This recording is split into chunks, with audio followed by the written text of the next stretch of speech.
Hello दोस्तों, Rama mathematics classes में आपका फिर एक बार स्वागत है। जैसे कि इसके पिछले वीडियो में हम पढ़ चुके थे भारतीय संविधान सभा के स्रोत।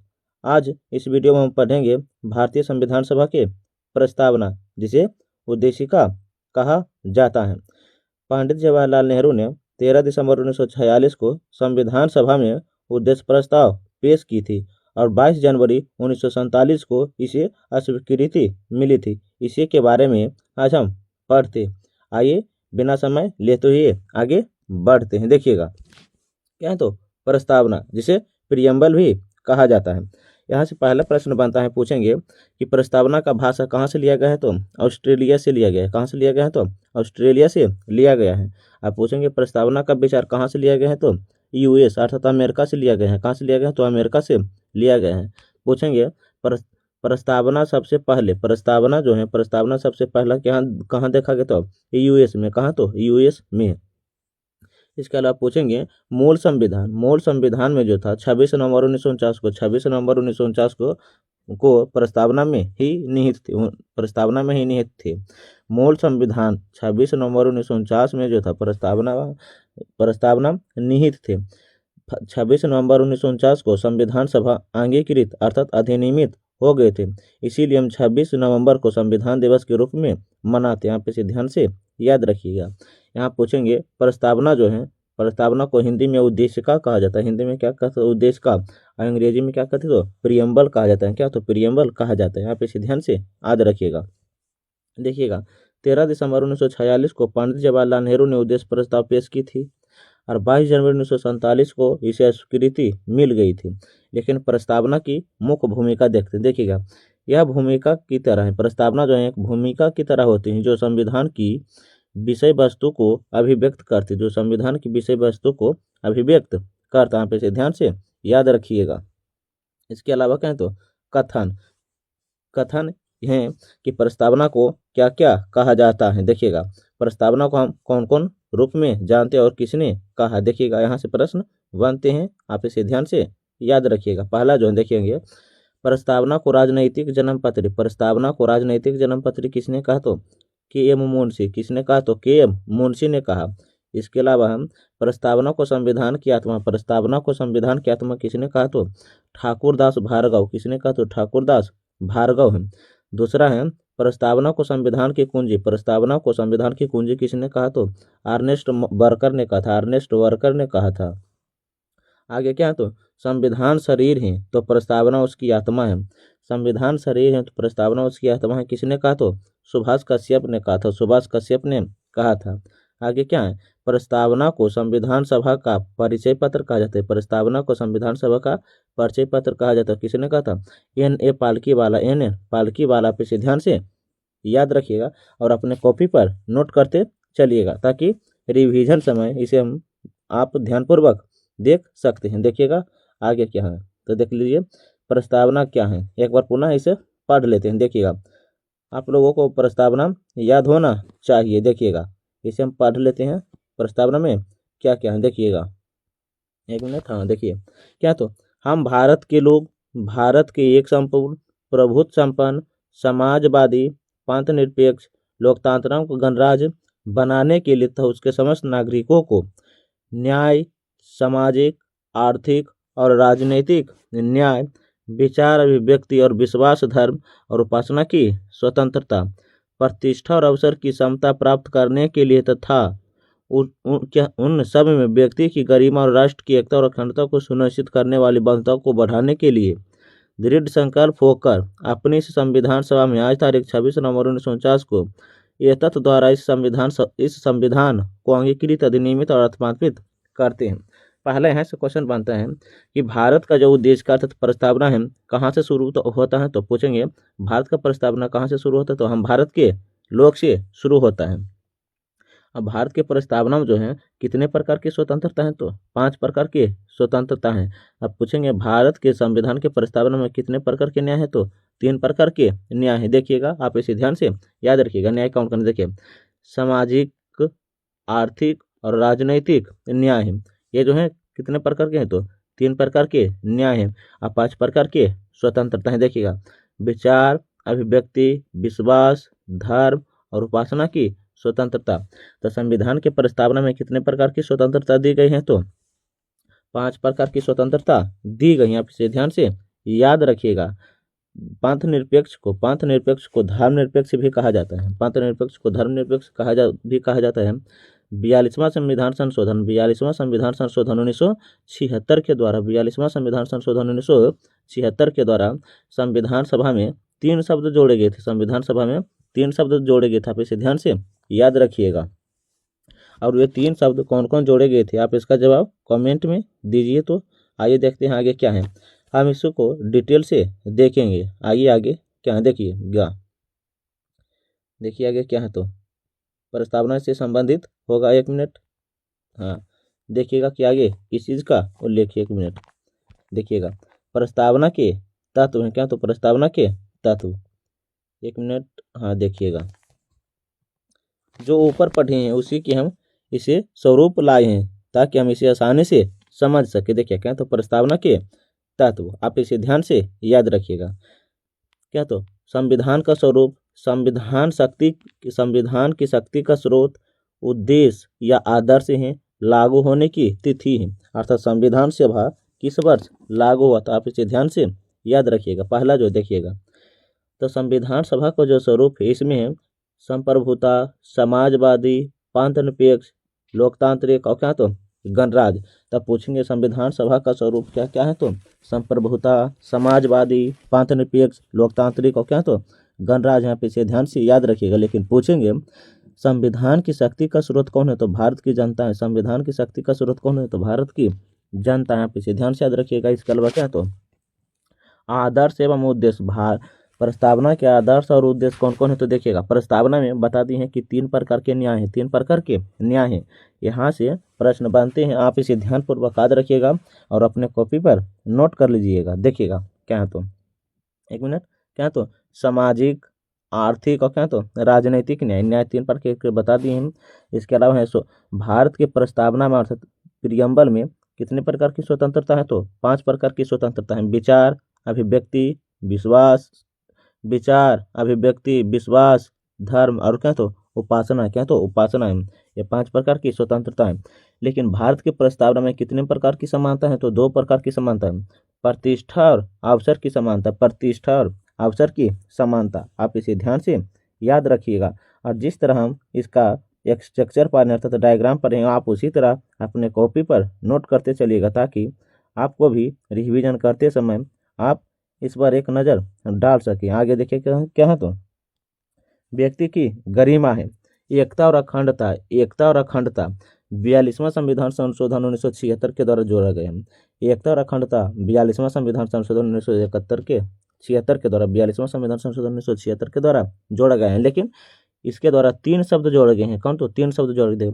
समाजवादी, धर्मनिरपेक्ष या पंथ निरपेक्ष और क्या? तो अखंडता है। क्या? तो अखंडता। आप इसे ध्यान से याद रखिएगा। 42वां संविधान संशोधन 1976 के द्वारा देखिएगा क्या? तो समाजवादी, पंथ निरपेक्ष है क्या? तो धर्मनिरपेक्ष ही जोड़ा गया था। आप इसे ध्यानपूर्वक याद रखिएगा। यहाँ से प्रश्न बनता है कि 42वां संविधान संशोधन 1976 के द्वारा संविधान की प्रस्तावना अर्थात उद्देश्य का या प्रियम्बल में कितने शब्द जोड़े गए हैं? तो 3 शब्द जोड़े गए हैं। और कौन कौन? तो आप बता दिए हैं। आप इसे ध्यान से याद रखिएगा। देखते हैं आगे क्या है। तो 1 मिनट। संप्रभुता। क्या? तो संप्रभुता। देखिएगा संप्रभुता का अर्थ क्या होता है? देखिएगा संप्रभुता, प्रभुत्व संपन्न। देखिएगा स्वतंत्र निर्णय लेने की क्षमता। स्वतंत्र निर्णय लेने की क्षमता किसका होता है? तो संप्रभुता। क्या? तो संप्रभुता स्वतंत्र निर्णय लेने की क्षमता। इसके अलावा हम सरकार द्वारा निर्वाचित हैं। सरकार द्वारा निर्वाचित देखिएगा कौन कौन है? तो समस्त निर्णय लेने की क्षमता। समस्त निर्णय लेने की क्षमता जो संवैधानिक हो। इसके अलावा है कोई बाहरी एवं आंतरिक दबाव मानने के लिए बाध्य नहीं है। तीसरा है शासन संबंधित स्वतंत्र निर्णय लेने की क्षमता। शासन संबंधित स्वतंत्र निर्णय लेने की क्षमता है। कौन? तो सरकार जनता द्वारा निर्वाचित है। सरकार जनता द्वारा निर्वाचित अर्थ निर्वाचित का अर्थ होता है चुनना या चुनाव। आप इसे ध्यान से याद रखिएगा। इसका मतलब तो समाजवादी। देखिएगा उत्पन्न एवं वितरण के साधनों द्वारा जनता का समान अधिकार, जनता का क्या है तो समान अधिकार। देखिएगा मूल संविधान में इसका उल्लेख नहीं है, समाजवादी का उल्लेख मूल संविधान में नहीं है। 42वां संविधान संशोधन 1976 के द्वारा ही जोड़ा गया, 42वां संविधान संशोधन 1976 के द्वारा ही जोड़ा गया है। भारत में समाजवाद का मतलब होता है लोकतांत्रिक समाजवाद। भारत में समाजवाद का मतलब होता है लोकतांत्रिक समाजवाद। आर्थिक क्या तो आर्थिक समानता की बात करता है, समाजवादी जो है आर्थिक समानता का बात करता है। आय के मध्य असमानता को दूर करना, आय के मध्य असमानता को दूर करना, जीवन स्तर की असमानता को दूर करना, जीवन स्तर की असमानता को दूर करना। आप इसे ध्यान से याद रखिएगा। 1 मिनट देखिएगा आगे क्या है तो देखिएगा कि आगे किस चीज़ का उल्लेख है। 1 मिनट देखिएगा क्या है तो 1 मिनट पांचनिरपेक्ष या धर्मनिरपेक्ष, पांचनिरपेक्ष या क्या तो धर्मनिरपेक्ष। देखिएगा आप इसे ध्यान से। पांचनिरपेक्ष और धर्मनिरपेक्ष 42वां संविधान संशोधन 1976 के द्वारा संविधान में ही जोड़ा गया था। भारत एक धर्मनिरपेक्ष राज्य, अर्थात भारत में विभिन्न प्रकार के धर्म रहते हैं, भारत में विभिन्न प्रकार के धर्म रहते हैं और यहाँ निवास भी करते हैं। भारत का कोई राजकीय धर्म नहीं है, भारत का कोई एक राजकीय धर्म नहीं है। आगे क्या तो भारत में विभिन्न धर्मों के लोग रहते हैं, भारत में विभिन्न धर्मों के लोग रहते हैं। जैसे देखिएगा भारत सभी धर्मों का सम्मान और स्वागत करता है, भारत सभी धर्मों का सम्मान और स्वागत करता है। सभी धर्मों की उन्नति में योगदान, सभी धर्मों की उन्नति में योगदान, किसी भी धर्म की आस्था में नहीं। भारत जो है किसी भी धर्म में आस्था नहीं रखता है। आप इसे ध्यान से याद रखिए, जो पंथनिरपेक्ष या धर्मनिरपेक्ष है। आगे क्या तो लोकतांत्रिक है, लोकतांत्रिक देखिएगा विधि का शासन रूल ऑफ लॉ। देखिएगा विधि के शासन के अंतर्गत 3 है, विधायिका, कार्यपालिका क्या तो न्यायपालिका, विधायिका, कार्यपालिका और न्यायपालिका। विशेष शक्ति और लोगों की शक्ति इसमें होता है, लोकतांत्रिक में जो होता है व्यक्ति को विशेष शक्ति होता है, व्यक्ति को विशेष शक्ति और लोगों की शक्ति होते हैं, लोगों की शक्ति के अनुसार होता है। विधायपालिका, कार्यपालिका और न्यायपालिका जो है संविधान या सरकार के ही अंग हैं, संविधान या सरकार के ही अंग। यहाँ पे इसे ध्यान से याद रखिएगा। लेकिन यहाँ से क्वेश्चन पूछते हैं कि न्यायपालिका और कार्यपालिका क्या तो विधायपालिका जो संविधान एवं संसद के ही संविधान और क्या तो सरकार के ही अंग है। लेकिन आगे देखते हैं क्या तो गणराज है, क्या तो गणराज से देखिएगा राज्य अध्यक्ष कौन होता है तो राष्ट्रपति, जिसे पार्लियामेंट कहा जाता है। इसके अलावा तो शासन अध्यक्ष कौन होता है तो प्रधानमंत्री। यह वंशानुगत नहीं, वंशानुगत नहीं या निर्वाचित होते हैं, वंशानुगत नहीं या निर्वाचित होते हैं। राष्ट्रपति एवं प्रधानमंत्री, राष्ट्रपति का उल्लेख संविधान के किस अनुच्छेद में है? आप इसका जवाब कमेंट में दीजिए।